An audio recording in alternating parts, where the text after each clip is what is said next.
Assalamualaikum warahmatullahi wabarakatuh. Waalaikumsalam Waalaikumsalam warahmatullahi warahmatullahi wabarakatuh. wabarakatuh. Gimana kabarnya? Masih pada di kampus atau udah di rumah? Selamat. Yo, masih pada di kampus. Baru sampai Pak, baru sampai Pak. Baru Ya, sampai Pak. ada yang di jalan nggak?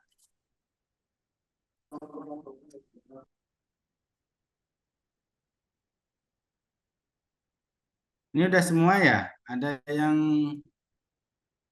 lebih dari satu orang, satu device?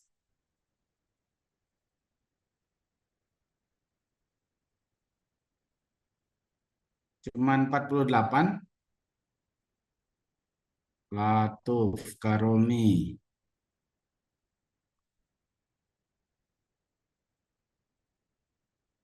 Ya, Ya Pak, aku aja ya. malam nih suaranya. Fatan, Fatan rombongan.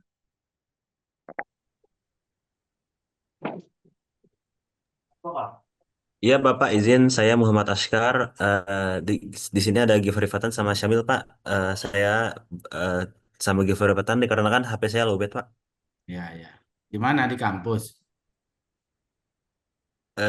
Saya lagi di kosannya Fatan Pak.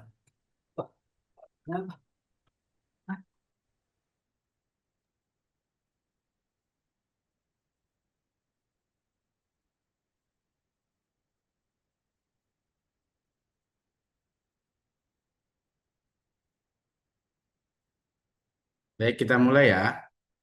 Sudah mengisi absen semua belum? Sebentar Pak, sedang disconnect. Udah, Pak.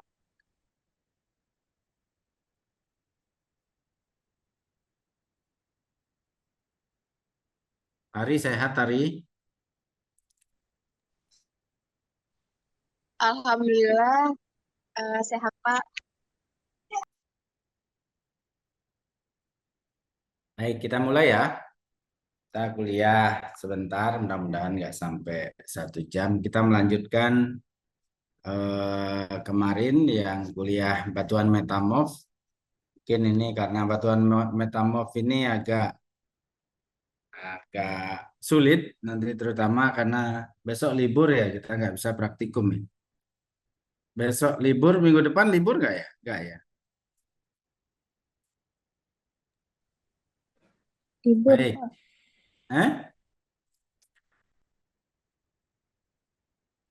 Tanggal 6 itu hari apa? Oh, nggak libur, Pak. Selasa. Enggak, Juni. Libur-libur, Pak. Jumat. liburnya Jumat kan, bukan Kamis. Bukan. Kamis dan Jumat, Pak. Oh, jadi masih bisa praktikum ya minggu depan ya. Minggu ini nggak bisa praktikum. Baik, kita lanjutkan. Assalamualaikum warahmatullahi wabarakatuh. Waalaikumsalam Kita Waalaikumsalam warahmatullahi Warahmatullahi wabarakatuh. wabarakatuh. yang sambil tiduran, yang sambil tiduran jangan tidur.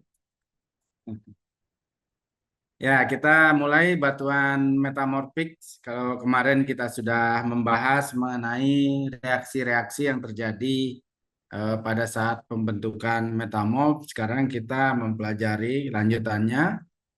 Kita review sedikit, yaitu kemarin kita sudah bahas bahwa proses metamorfosa atau pembentukan batuan metamorfik adalah proses yang disebabkan akibat perubahan batuan akibat suhu dan tekanan atau salah satunya, yaitu misalnya kemarin ada yang suhunya tinggi, tekanannya rendah, dia bisa berubah menjadi batuan metamorf. Kemudian proses metamorfosa merupakan proses isokimia, ya.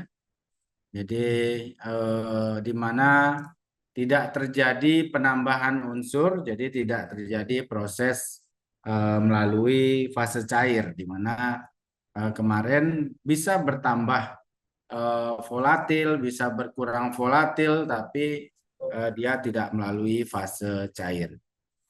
Nah, temperaturnya bisa berkisar antara 200 sampai 800. Nanti kalau lewat dari 800 dengan tekanan tertentu dia akan menjadi cair. Jadi proses metamorfisme ini berjalan tanpa melalui fase cair, ya. Nah, jadi itu titik beratnya di sana. Jadi dia hanya padat-padat, bisa terjadi penambahan atau pengurangan volatil. Kemudian akibatnya yaitu batuan yang tadinya sudah terbentuk, baik batuan beku, sedimen, atau metamorf yang sebelumnya, dia keluar dari kesetimbangan, kemudian memasuki kesetimbangan yang baru. Dalam proses metamorfisme yang berubah adalah teksturnya bisa berubah, kemudian asosiasi mineralnya seperti kita pelajari kemarin dari klorid gitu ya, kemudian menjadi sampai ke silimanit, itu dia berubah jenis mineralnya tapi tidak melalui fase cair. Kemudian tekstur batuan metamorf merefleksikan sejarah pembentukannya. Jadi kemarin kita sudah pelajari ada retrograde dan ada prograde atau progresif dan retrogradasi. Nah, ini perubahan suhu dan tekanan. Ini yang kita pelajari sudah kemarin, jadi terjadi perubahan fase mineral, misalnya dari klorid menjadi biotit sekunder, naik lagi proses metamorfismenya menjadi garnet, menjadi staurolith, menjadi kianit, dan menjadi silimanit. Ini perubahan dari metamorfisme. Kemudian ini berlangsung sesuai dengan indeks, ini menjadi indeks mineral yang menandakan jenis metamorfismenya atau tingkatan metamorfisme. Nah, ini misalnya kita sudah belajar kemarin bahwa misalnya greensis ini dari batuan beku, kemudian dia menjadi greensis karena ada muncul klorid dan epidot di batuan beku. Kalau batuan sedimen dia akan berubah menjadi slate atau batu sabak dan filit dengan mineral klorid, muskopit, biotit. Kemudian kalau intermediate grade atau amfibolit, nah dia menjadi amfibol dan garnet di batuan beku munculnya, sedangkan di batuan sedimen dia akan menjadi quartz, feldspar, kemudian ada garnetnya, ada staurolitnya, sedikit kianitnya. Nah, ini batuannya kita sebut skis. Jadi dari filit kemarin tekstur strukturnya sudah berubah, kemudian dia membentuk skis. Nah, setelah skis semakin matang dia akan membentuk gneiss, atau kalau batuan beku dia akan membentuk granulite. Ya, kemudian kalau melewati masa itu dia akan kembali menjadi batuan beku. Nah, jadi faktor-faktor yang mempengaruhi kemarin sudah kita pelajari reaksi yang terjadi. Yang pertama adalah tekanan, terbagi menjadi dua, yaitu tekanan hidrostatik dan tekanan stres atau searah.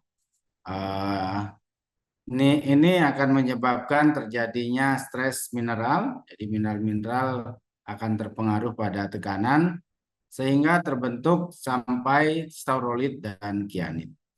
Kemudian ada anti-stres mineral, mineral-mineral yang jarang dijumpai pada batuan mengalami stres, yaitu membentuk olivin dan olivin menjadi andalusit.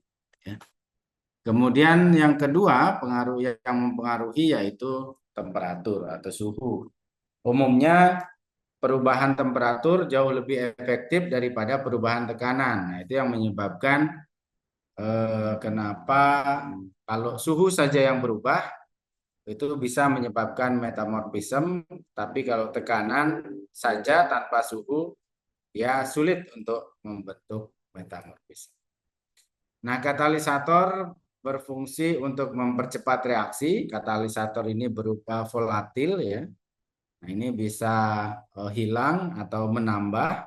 Nah, ini bisa mempengaruhi pembuatan tekstur baru, yaitu dari proses yang menghilangkan pori-pori pada batuan. Nah, kemudian proses yang terjadi kalau misalnya ada katalis itu berupa adanya larutan-larutan kimia di antar ruang butir. Kemudian akibat deformasi batuan, batuan pecah menjadi fragmen kecil-kecil sehingga ada larutan yang masuk gitu ya.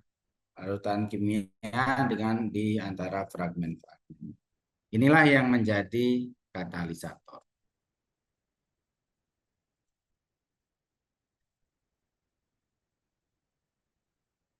Kenapa macet ini? Ya. Nah, ini batuan aslinya, jadi terbentuk pada proses metamorfism. Jadi kalau misalnya kita memiliki kuarsa, kemudian dia menjadi silimanit, gitu ya. Ini batuannya akan menjadi talak, gitu. Talk. Kemudian albit akan menjadi kianit dan korundum, gitu ya. Kemudian ortoklas menjadi andalusit. Kemudian ini batuan asalnya, dia misalnya komposisinya terdiri dari kuarsa, albit, ortoklas, biotit. Ini batuan beku atau batuan sedimen. Nah, kemudian akan terbentuk dari proses metamorfism akibat metamorfisme regional, dia bisa membentuk silimanit, kianit, andalusit, staurolit seperti yang kita pelajari tadi di proses tingkat untuk metamorfismenya lebih besar lagi. Kemudian ada pertanyaan di metamorfism thermal? Jelas? Jelas, Pak. Ya, jadi kalau ada batuan yang terbentuk mineralnya tadi, jadi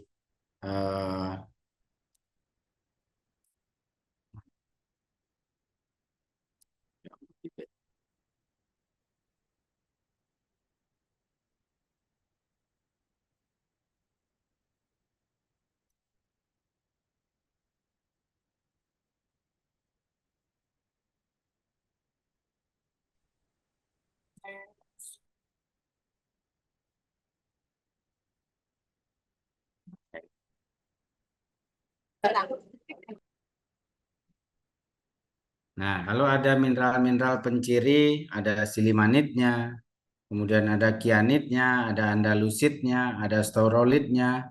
Nah, ini sorry, ada korundum, garnet, sama grafit. Nah, ini biasanya disebabkan oleh metamorfism thermal, ya. Jadi salah satunya nanti kalau misalnya kita dapat batuan metamorf yang ada garnetnya, itu pencirinya adalah mineral tersebut, batuan tersebut bisa kita yakinkan kalau dia dari metamorfism kontak, gitu ya. Nah, kemudian yang kedua adalah metamorfism regional atau metamorfosa regional. Terjadi akibat perubahan atau kenaikan temperatur dan tekanan. Nah, ini akan terjadi hukum Barrovian yang normal, ya. Kemudian ini melingkupi daerah yang sangat luas, misalnya suatu geosinkline yang mengalami sedimentasi, kemudian terjadi pelipatan. Nah, ini akan menyebabkan terjadinya karena dia terdapat tekanan terus-menerus, jadi tekanannya akan mendorong dari kedua arah dan dia semakin lama akan semakin mengalami pemanasan. Nah, itu eh, yang berpengaruh adalah tekanan hidrostatik. Nah, ini umumnya kalau kita lihat di sini dia akan mengikuti pola Barrovian gradient. Jadi gradien metamorfismnya akan eh, berurutan. Dia akan membentuk dari sesuai dengan proses ini dari greensis, kemudian lanjut ke amfibolit, kemudian sampai granulit. Nah, ini jadi yang kedua ini cukup besar. Biasanya kita misalnya metamorf di Cekungan Kalan atau di Cekungan Kalimantan Tengah, metamorf di Cekungan Pamali di Bangka Tengah. Nah, ini biasanya dia besar dan batuannya seperti yang kita pelajari kemarin dari filit, dari slate, kemudian ke filit, kemudian ke skis, kemudian ke gneis, ya. Itu yang terjadi di metamorfism region. Kemudian yang ketiga di yang kita sebut dengan metamorfisme kataklastik atau kinematik atau dislokasi. Nah, ini terjadi akibat gaya panas dan gaya tekanan akibat pergerakan suatu patahan. Ya, jadi terjadi penghancuran batuan oleh patahan, kemudian diikuti rekristalisasi dari mineral-mineral. Nah, ini biasanya terdapat 3 struktur yang umum dijumpai, yaitu yang pertama struktur kataklastik, ya. Jadi akan menjadi butiran-butiran kembali yang kasar. Nah, kemudian yang kedua milonitik, dia habis kataklastik, masih ukurannya kasar. Kemudian milonitik, tekanannya agak kuat, jadi dia seperti membentuk suatu lapisan seperti keramik di dinding sesar. Nah, itu salah satu penciri dari struktur milonitik. Kemudian yang ketiga adalah filonitik, yaitu penghancurnya kuat sekali sampai batuannya keras dan berukuran butir halus. Nah, ini adalah struktur yang berkembang di batuan metamorf. Nah, kemudian yang pertama adalah sifat pertumbuhan kristalnya. Jadi rekristalisasi tadi dalam kondisi padat tanpa melalui fase cair. Nah, kemudian setiap kristal yang tumbuh mempunyai daya desak yang atau daya tumbuh yang tinggi, sehingga umumnya bentuknya tidak ideal seperti kristal-kristal pada batuan beku. Nah, kemudian teksturnya sangat khas, yaitu disebabkan oleh suhu dan tekanan yang tinggi. Kemudian setiap tekstur yang terbentuk pada saat metamorfisme disebut sebagai kristaloblastik. Ini kalau yang asal mulanya kristal, ya, atau kita sebut kristaloblastik.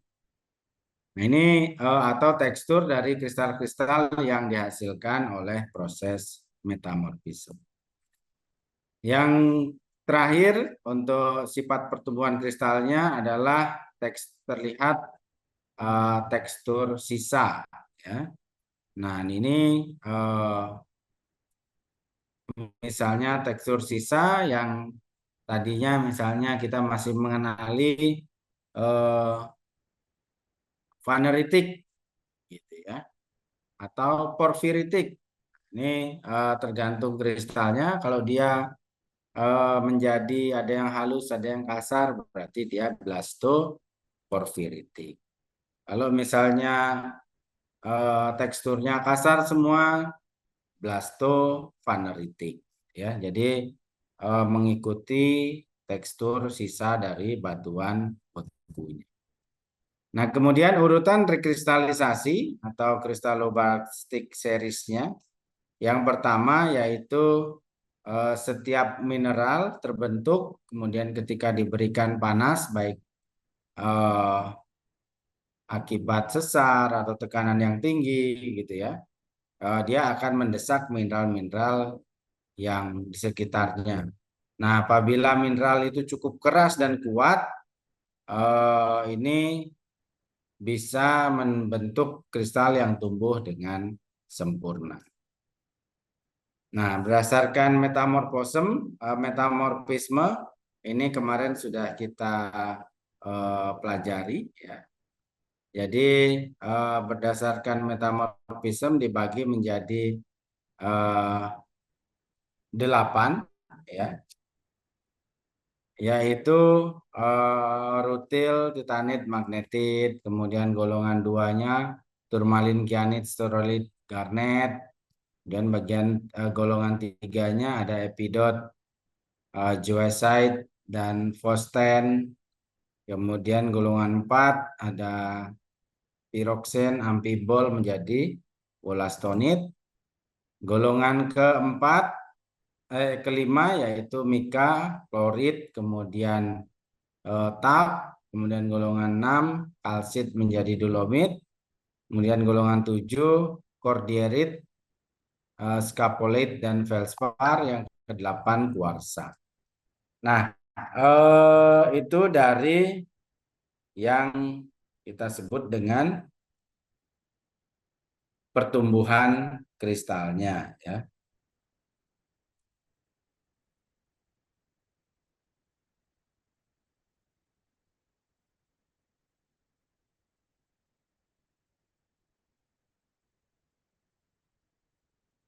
Jadi pertama sifat kristalnya, kemudian yang kedua urutan kristalisasinya tadi, kemudian yang ketiga bentuk individu kristalnya.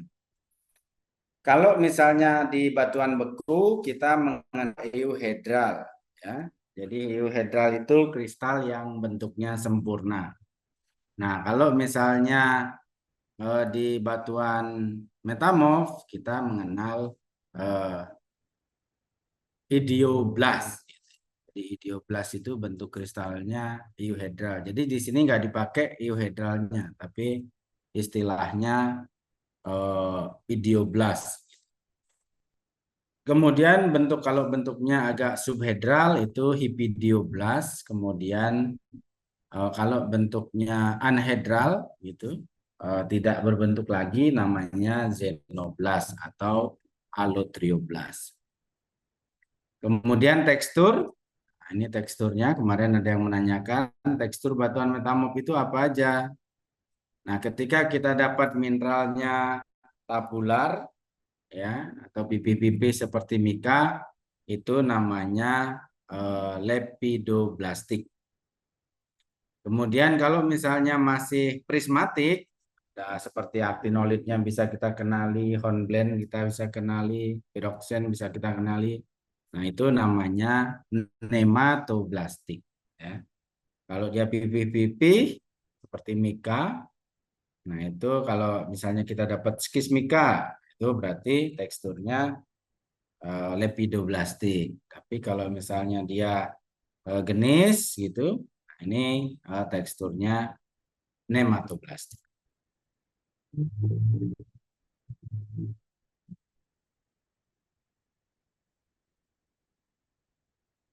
Nah, kemudian kalau misalnya dia granular, gitu ya.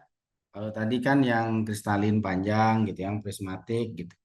Nah, kemudian kalau yang equidimensional granular, ya, batas-batasnya tidak teratur, tapi mempunyai bentuk kristal yang tidak beraturan, anhedral. Nah, itu kita sebut granoblastik. Ya. Nah, kemudian jika terdiri dari satu tekstur, lepidoblastik aja atau nematoplastik saja, itu istilahnya kita sebut dengan homeoblastik. Ya, jadi homeoblastik. Kemudian kalau misalnya ada lepidoblastik Pak, tapi juga saya temukan granoblastik juga. Jadi dia heteroblastik. Ya, jadi dia heteroblastik kalau dia tidak sama. Nah, tekstur porfiroblastik ini adalah mineral dengan ukuran ada yang besar, kemudian ada yang kecil gitu ya, sesuai dengan urutan rekristalisasi. Baik, rekan-rekan, yang selanjutnya adalah yang kelima, struktur batuan metamorf. Ini kemarin kita sudah pelajari ya, dari slatic cleavage, lahan yang rata, kemudian foliasi atau schistosity dan schistosity ya. Ini mineral yang pipih-pipih, misalnya ada biotit, muskovit, dia membentuk barisan yang kita sebut dengan viscosity. Nah, kemudian yang prismatik gitu misalnya, nah ini yang kita identifikasi mungkin ada hornblende, ada piroxene gitu ya. Nah, foliasi ini umumnya kita jumpai pada metamorfisme regional ya. Jadi yang regional sama kataklastik, nah itu sering kita jumpai mineral-mineral yaitu yang atau struktur-struktur yang berfoliasi. Ada juga tekstur yang struktur yang non foliasi ya. Jadi dia semuanya sebenarnya kristal ekuidimensional gitu ya, itu sama dimensinya. Kemudian terdiri dari butiran-butiran yang kita sebut dengan granular. Nah, ini bisa namanya hornfels atau batu tanduk ya. Nah, ini umumnya dihasilkan oleh metamorfisme termal atau panas atau kontak. Itu sama.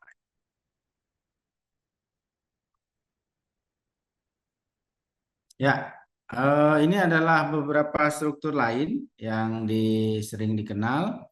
Yang kemarin kita bahas bahwa pertama batuan terkena metamorfisme dia akan berbentuk slaty cleavage atau belahan yang rata sehingga bisa dipakai menjadi batu sabak.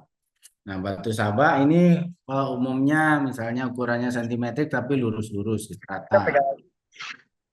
Nah, kemudian yang kedua granuloblastik atau hornfelsik ini di batuan yang metamorfisme termal. Kemudian filitik. Nah, ini tadi slaty cleavage kalau diteruskan akan menjadi filitik yang kita sebut dengan filik. Nah, ini terjadi rekristalisasi yang lebih kasar daripada slaty cleavage. Kemudian berbentuk kilap yang lebih kuat daripada batu sabak.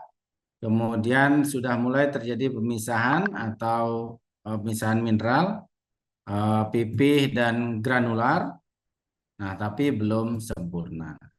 Kemudian segregasi atau penumpukan suatu mineral, misalnya biotit sekunder dia biasanya tersegregasi. Nah, kemudian ini juga akibat terjadi diferensiasi metamorfisme. Nah, selanjutnya kalau tadi dari slaty cleavage, kemudian lanjut ke struktur filitik, kemudian ke struktur yang selanjutnya adalah siskositas. Nah, siskositas ini apabila foliasinya sudah sampai melengkung-melengkung.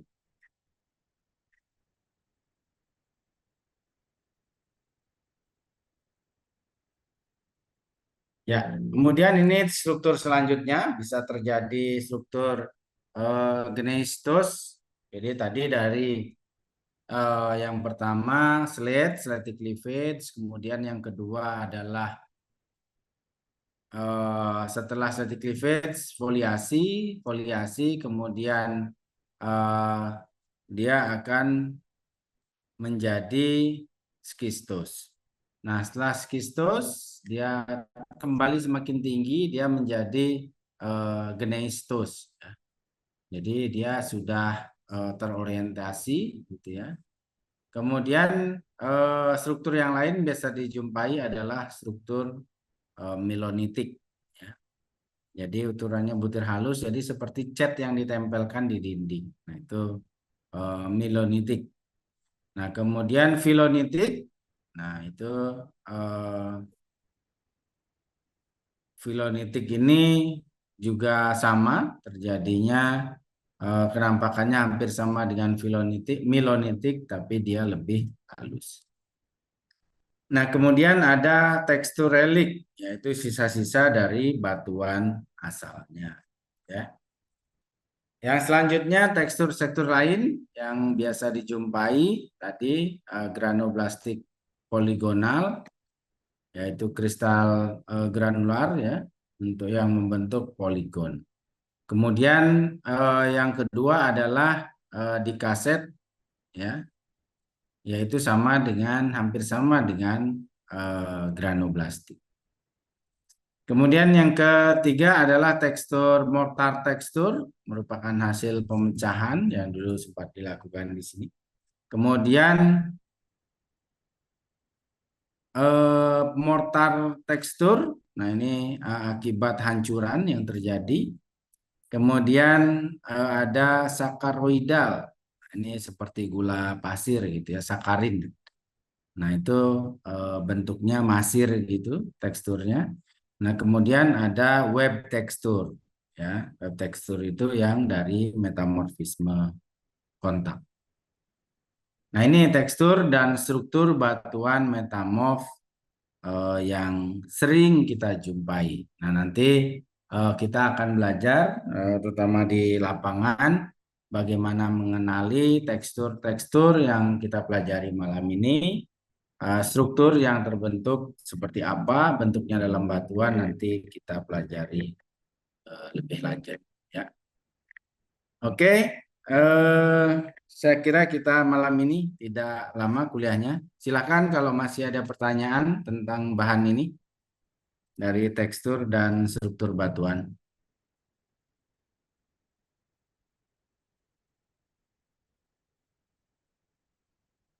Ada pertanyaan? Chania, mana nih Chania?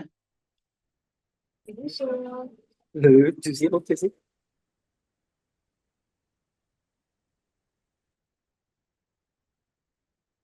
Udah, Bapak.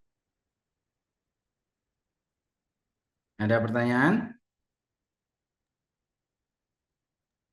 Cukup apa? Belum ada. Cukup, Pak.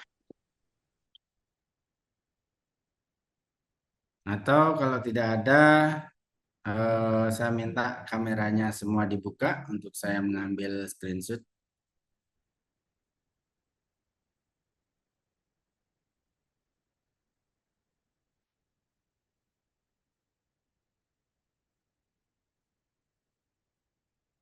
Oke, nanti untuk contohnya seperti apa, saya kira kalau gambar nanti dia akan hampir sama dengan yang saya tunjukkan misalnya di kuliah gitu ya. Nah nanti di praktikum saya akan tunjukkan minggu depan mudah-mudahan kita bisa praktikum batuan metamorf, mana yang namanya slate ya. Kemudian bagaimana struktur melonitik, kemudian bagaimana mana yang disebut foliasi, filit, kemudian skistosity atau skistositas dari misalnya yang kita sebut skis itu yang seperti apa. Nah itu nanti contoh-contohnya kita lihat di praktikum ya, biar lebih jelas. Kalau gambar juga saya kira tidak begitu terlihat. Jadi nanti kita lihat dari praktikum ya, jenis-jenis batuan. Siapa ini yang bertanya tadi?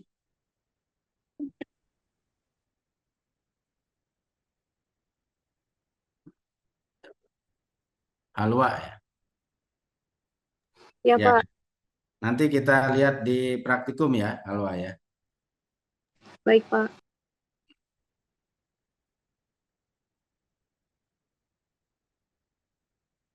Ada lagi yang bertanya?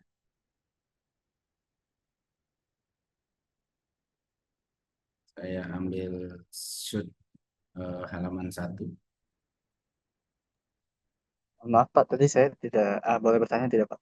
Ya, enggak. Waktu di praktikum geologi dasar 1, tadi saya nggak tahu sempat disinggung apa nggak, soalnya saya lagi di jalan, cuma saya sambil dengerin. Tadi waktu praktikum geologi dasar semester 1 itu Pak, karena di-mention soal tekstur-tekstur di batuan metamorf yang kayak granoblastik, lapidoblastik, terus nematoblastik, granonemato, granolepido, itu eh, maksudnya gimana Pak? Dipakai juga nggak di sini buat klasifikasi batuan metamorf ini? Ya, berarti tadi belum dengerin ya? Ya Pak.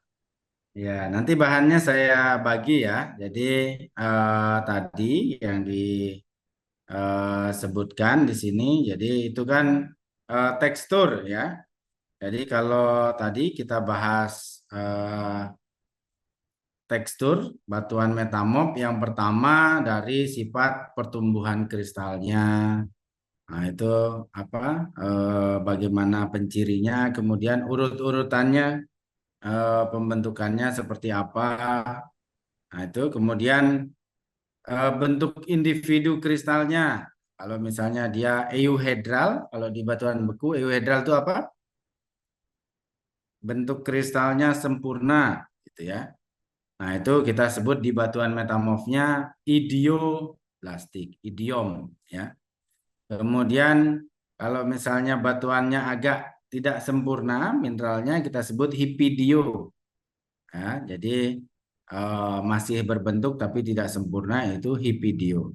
Kemudian kalau dia anhedral, itu kita sebutnya xenoblastik. Itu dari bentuk individu kristalnya.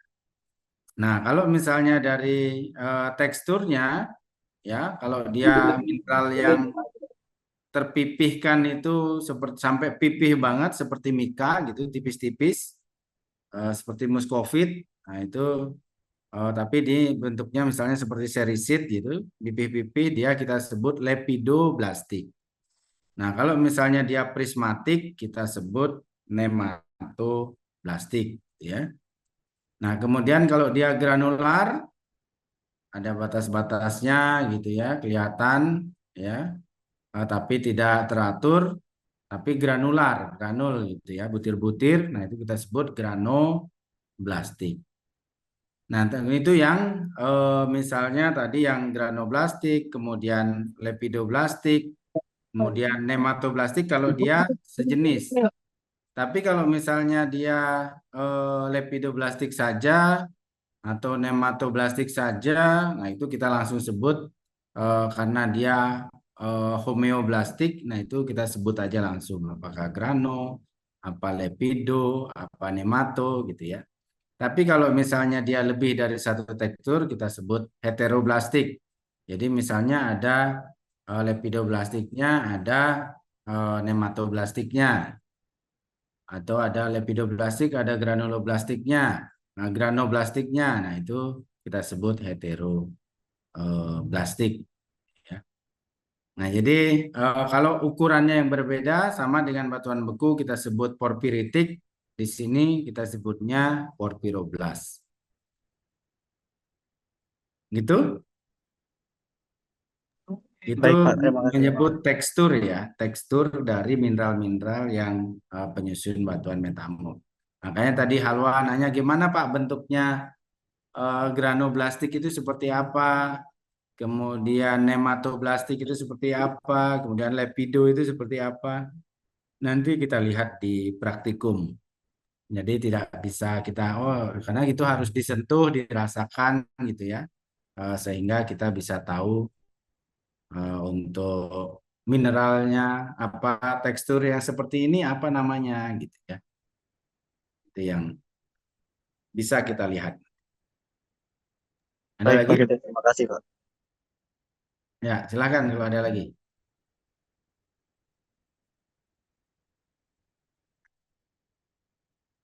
Ada yang nggak buka cam, kenapa nih?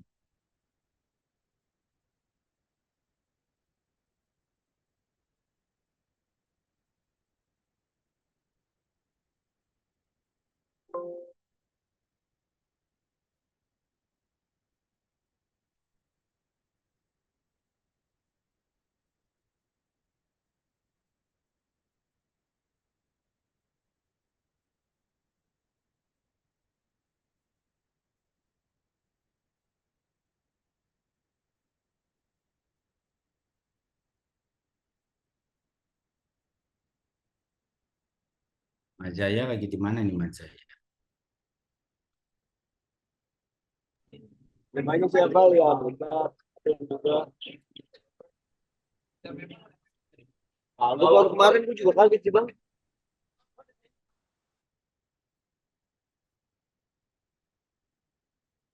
Baik, ada pertanyaan lagi?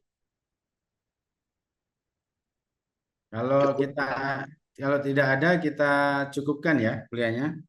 Chania, ada pertanyaan? Tidak ada, Pak. Ada.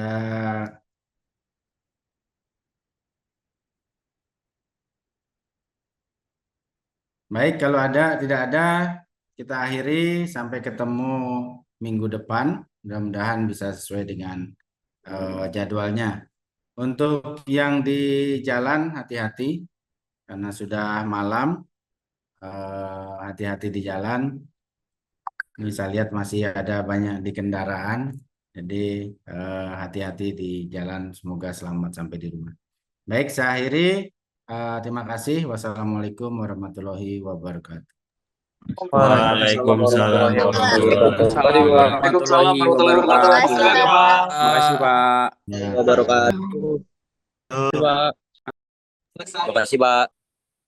Yuk.